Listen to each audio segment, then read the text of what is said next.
Hello दोस्तों, मैं doctor इम्तियाज़। आज मैं आपको बताऊंगा कि हमारे आईसीयू में जो पेशेंट आते हैं बहुत क्रिटिकल कंडीशन में आते हैं और यहाँ हम लोग उसकी लाइफ सेविंग जो प्रोसेस होता है वो काम करते हैं। आज हमारे सामने एक पेशेंट है। ये पेशेंट इस कंडीशन में आए थे कि इनका बीपी नहीं था, इनका हार्ट रेट नहीं था, ये कंप्लीट हार्ट ब्लॉक में आए थे, जिसको CHB कहते हैं हम लोग। जिस कंडीशन में पेशेंट आए थे उस कंडीशन में इनकी बीपी बिल्कुल नहीं मिल रही थी, पल्स फील नहीं हो रहा था, इनका हार्ट रेट बहुत मुश्किल से 28-30 आ रहा था और पेशेंट ज़रा भी रिस्पॉन्स नहीं कर रहा। पूरी बॉडी इनकी एकदम जस्ट लाइक पैरालाइज हो गया था। जब यहाँ पेशेंट आए सबसे पहले इनका ECG किया। सबसे पहला जो फर्स्ट, क्योंकि हमारा कार्डियक सेंटर है, यहाँ पर पेशेंट का डायग्नोसिस करते हैं।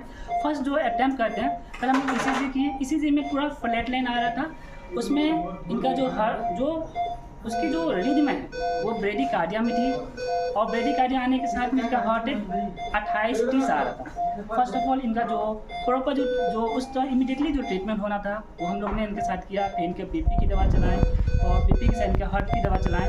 फिर पेशेंट इंटूबेट किया गया, पेशेंट को वेंटिलेटर वगैरह किया और पेशेंट ने 1 दिन में रिकवर किया है। ठीक है, पेशेंट का अभी जो हार्ट रेट 97 चल रही है, उस समय 28 हार्ट रेट था, बीपी बिल्कुल नहीं था, ऑक्सीजन लेवल नहीं मेंटेन हो रहा था।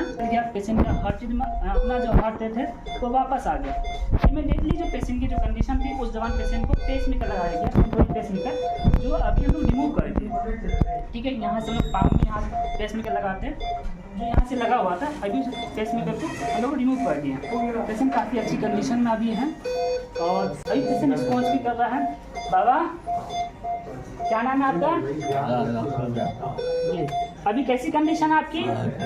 अभी ठीक है, बहुत अच्छा। पेशेंट पूरा बेहोश था, अनकॉन्शियस था, पेशेंट का कोई रिस्पॉन्स नहीं आ रहा था, बीपी नहीं था, हार्ट रेट नहीं था, पेशेंट पूरा बेहोश पड़ा हुआ। पेशेंट का अभी काफ़ी अच्छी है, पेशेंट का अभी अपना जो हार्ट रेट है 27 है। ऐसे केस में क्या होता है कि पेशेंट अगर सडनली इसकी ट्रीटमेंट नहीं चलती है तो पेशेंट कोलैप्स कर जाता है, कार्डियक अरेस्ट आता है, पेशेंट अपनी जान गंवा देता है। तो ऐसे केस में बहुत ही ज़्यादा रिस्क होता है और हमारा जो संस्था है यहाँ पर हम लोग बहुत ही, जो भी डॉक्टर है, बहुत ही मुशद्दत से और शिद्दत से मेहनत करते हैं और पेशेंट की लाइफ सेव करते हैं। Thank you.